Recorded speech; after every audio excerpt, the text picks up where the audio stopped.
Here at the still new beginning of a new calendar year, we are conscious of time in a way that we aren't likely to be for very long. New Year's Day is not so far removed from memory.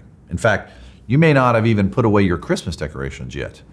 That we are in a season still feels true, though we can feel a little more every day the pull of time toward a winter routine of gray and cold and dark as we wait for more light and longer days.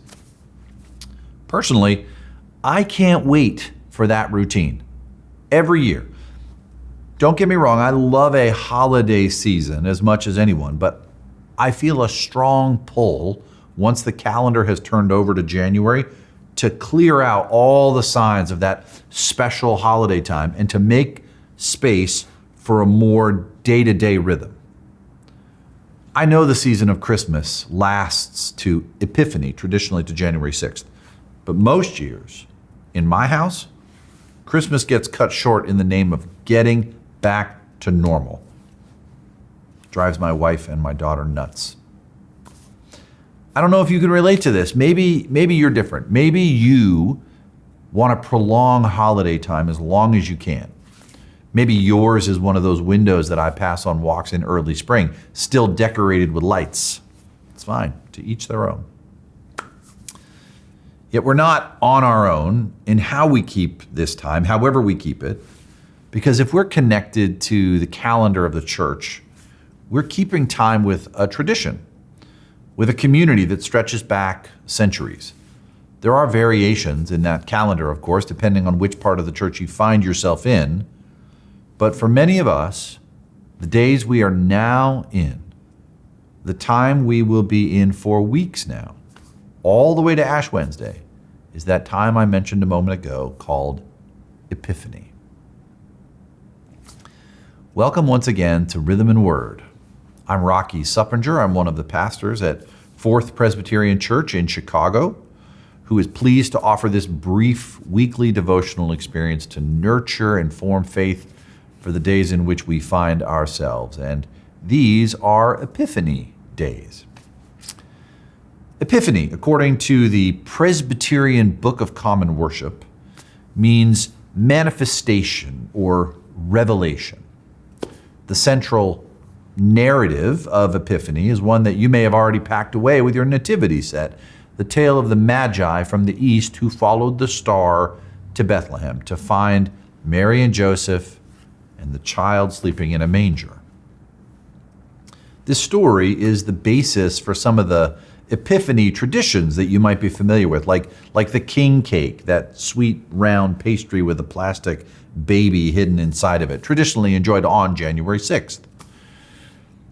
Our Book of Common Worship further explains that the symbolism of light is important to Epiphany, not only because of the star that guided the Magi, but as it suggests the bright dawning of God's self-revelation in Jesus Christ.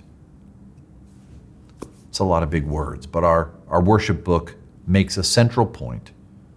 As Christians, we are called to bear Christ's light in the world. This is the part of the Magi's story that we don't really know anything about, isn't it? We have lots of images and songs of their traversing afar and following yonder star to arrive in Bethlehem. But what they do after they have encountered the light of Christ is constrained in the story to a brief sentence containing only 9 words. They left for their own country by another road. They were warned in a dream, the story says, not to go back the same way that they had come. They bear the light that they've seen in a way that they weren't anticipating. And still, they go from that encounter with the light of Christ as changed people. And I think it must be that the change that everybody can see is the way that they bear the light that they've encountered in the way that they go. Maybe that is the way that proceeds from the light of Christ, however or whenever we might have encountered it, whether in a special set-apart time of a holy day or season, or just in our workaday routine of getting the kids to school, getting the dishwasher unloaded. Maybe this is how we bear that light in the world. We come away with more than we brought, and we're changed. And the change that has been wrought in us is the way that we bear the light into the world, isn't it? And we may not even be aware of how we're doing that. On the other side of this encounter, our journey is different.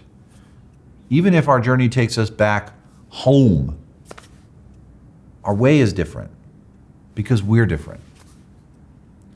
Over and over again, the light of God's grace and mystery finds us, no matter how muddled or unclear our circumstance, and that light points a way for us, probably a way we weren't looking for, maybe a way we don't feel prepared for.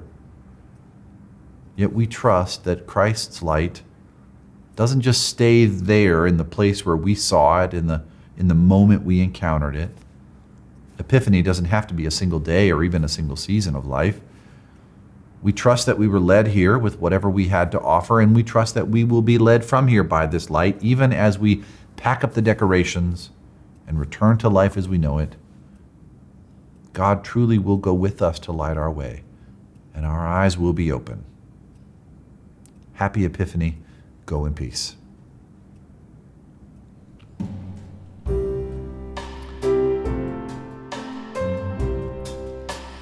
In the morning when I rise, in the morning when I rise, in the morning when I rise, give me Jesus.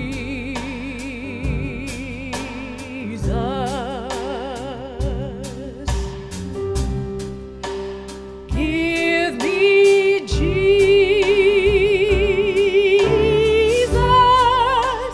Give me Jesus.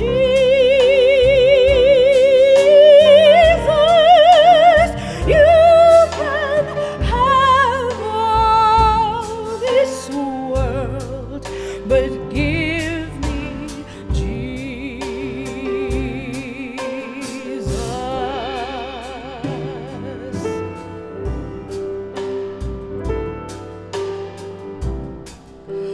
Dark midnight was my cry. Dark midnight was my